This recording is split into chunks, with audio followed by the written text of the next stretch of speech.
Hey everyone, welcome to Shift Worship Tips. My name is Mariah. I am the brand manager with Shift Worship.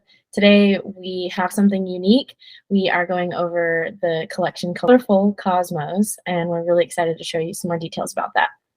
Thanks, Mariah. And I'm Dale. Hey, everybody. Welcome again to Shift Worship Tips.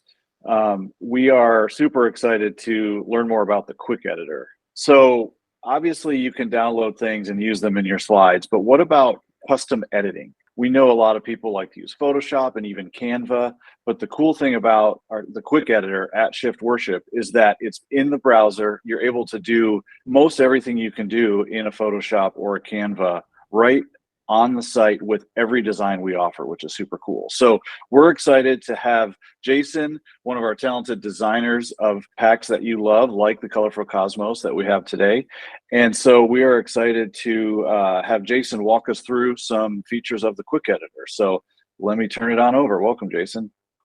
All right, so I have an idea for a sermon series I want to do called Forward, and so I'm going to use this Colorful Cosmos collection. And so to get started, all you have to do is just click the big Quick Editor button.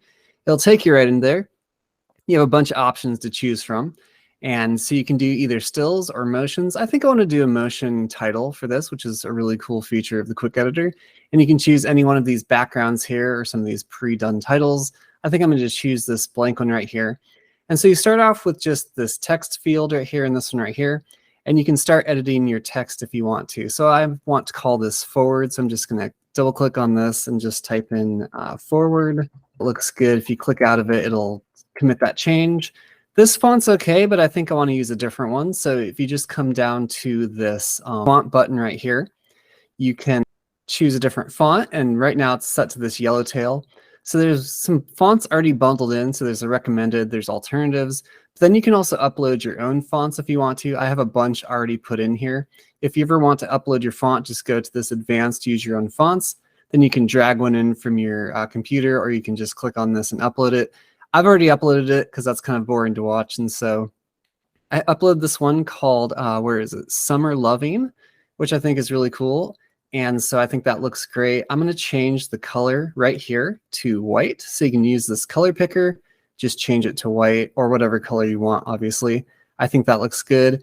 You can also adjust the font size if you want to, just by clicking this button right here. Make it a little bit bigger. I think that looks good. And I'm just going to set it kind of right here in the middle.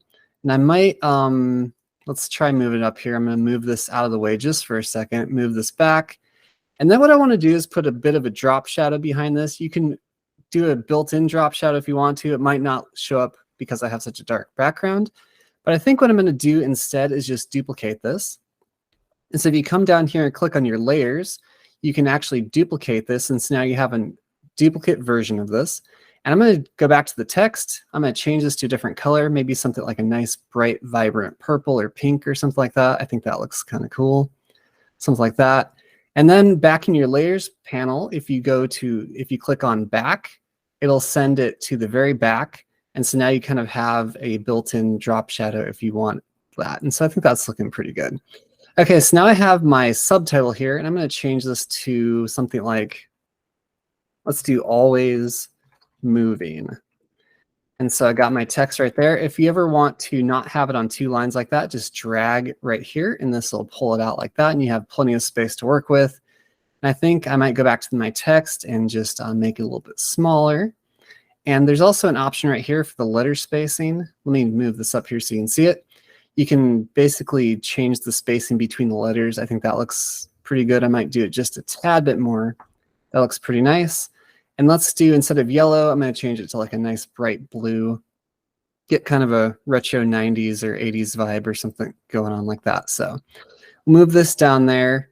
I might make it just a tad smaller, something like that. And sometimes if you ever start grabbing things and they get in the way, you can always temporarily just send them all the way to the back and then they won't be in your way. You can put this where you want to. And then when you want to, you can just, start moving things backward and forward again. So I think that's looking pretty good with my title. If you ever want to center it up, you can come over to center vertical or center horizontal. I think that looks good. I'll send that back. I'll do the same thing, center vertical, center horizontal. Just move it over a little bit and then send that to the back. and that looks great, I think. All right, so now there's some really cool features that you can do by adding in elements. If you go over to the elements button right here, you can click on that, and there's a whole bunch of different elements under all elements that are already included. And so you can just scroll down through here and find something that you like. As I was looking through this earlier today, I saw one that I thought was really nice. It's this kind of transparent triangles. So if you just click on that, it'll put it right into your canvas. I'm just going to do center vertical, center horizontal, and then I'll just start dragging this to make it bigger. If you hold, here's kind of a pro tip. If you hold alternate or control while you're doing that, it'll kind of keep it centered and keep it in place and just scale it up just like that. So I think that looks pretty good. I'm going to click on the layers, send it all the way to the back. And I think I might change the opacity just a little bit, just to kind of blend it in just a tiny bit more. I think something like that looks really nice. Now I'm going to duplicate this and move it over here to the side, maybe where those triangles kind of meet right on the corner right there. I think that looks good. I'm going to duplicate that one more time, move it over here to kind of just make some symmetry there. That's maybe a bit too opaque. I'm going to drop the opacity a bit more, do the same thing for this one over here. We have a really nice looking sermon title right now. I think I can do just a bit more with this. I think I'm going to make this a tiny bit bigger. So I'm going to go back to the text and just increase the font size, just like that. I'm going to, once again, send this to the back just so it's not in my way. I'll do the same thing with this. Go back to the text, make it a little bit bigger, and then move it up here. I guess I need to make it one more. There we go, just like that. Back to the layers, send it to the back. I guess I need to move this all the way to the back too. So with this layer stack, you can keep moving things backward and forwards just so you can kind of get your text, your elements, all that kind of stuff exactly how you want it. All right, so one more thing I'm going to do right here is I'm going to go over to elements, and we had all the ones that are built in under all elements, but you can also upload your own if you want to. Click on My Elements. You can drag transparent PNGs right from your computer into this, and it'll kind of save them for later. Once again, I've already done that previously, so you don't have to watch me do it, but I have this nice little arrow right here, which I think was going to work very well for my sermon title. So I'm going to drop it in there, kind of put it up here. I'll scale it down a little bit, kind of put it just like that. Now we have forward, always moving. I think my sermon title's done. It's looking great. But as I'm looking at this, I'm like, you know what? This is going to make a great motion title. You know, maybe I want it to look a little bit different. So what I can always do is come to my background, and just like that, I can change up the background. Completely different motion background, ready to go just like that. Maybe I like this one. Let's see what that one looks like. That one's kind of cool. I think I like this one maybe the most. So I'm gonna go with that one. And so once you're done, all you have to do is just go to this little render button right here, click on that, and it's going to send it to the renderer.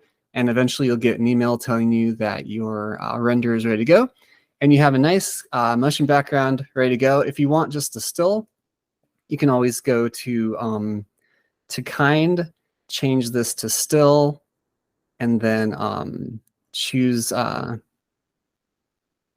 right there, and then go to your background and choose just a still background, just like that. So you can make both motions and stills. It's really that easy to kind of create custom-made sermon titles, announcement slides, basically anything you want. So be sure to check out the quick editor because it's really cool. It's really easy to use. After about 5 minutes, you'll figure out how to use it. It can make all kinds of cool stuff. So I hope you have fun with it. Make some really cool stuff. Let us know what you're making with it. And thanks for watching. That is amazing. That was so good. Much more of the demo than we would have hit on because I don't even mess with the font layers and things. That's awesome. What did you think about that demo? That was great. So I've known Jason for a while. He's such a talented designer, but he really showed how like easy the quick editor can be. I didn't really realize like duplicating the font for the background. I thought that was one of the coolest things, like to make that like more depth. That's something that's going to be way easier in the quick editor than in your like presentation software. So I love that. That was cool. What about you? What was something that stood out? I really like the elements that he added and then changing the opacity to it. So it's kind of like blending into the background. And it's like adding that extra something to your sermon slide or whatever you're using it for. That was unique. And then even having like the one in the middle be the main focal point and then the two on the sides were like less obvious. That was interesting as well. Yeah, I hadn't even almost thought about how you can make the motion that you're selecting in the quick editor almost look totally different. Initial thought on quick editor is usually related to text because you want to say something specific to your church or maybe use your church logo. But I love those design elements too. That was super cool. Another really cool thing is how everyone that uses Shift Worship gets access to the quick editor. Which plans does it come with, Mariah? So it comes with both of our plans actually, but the best part is that it is included with your free trials. But yes, we do have quick editor for our media plan as well as our pro plan. That's awesome. And another thing a lot of people may not know is that when we launched quick editor, we launched it with just a handful of collections, but now we've activated everything on the site works with quick editor. So any collection you see, you can open quick editor and use those backgrounds, which is super cool. It's not just the newer stuff since we created quick editor just a few years ago. Awesome. Well, thank you so much, Dale, and thank you, Jason, for jumping on today and showing us all about quick editor. We cannot wait to show you guys more collections in the future. Stay tuned. Thanks. Bye.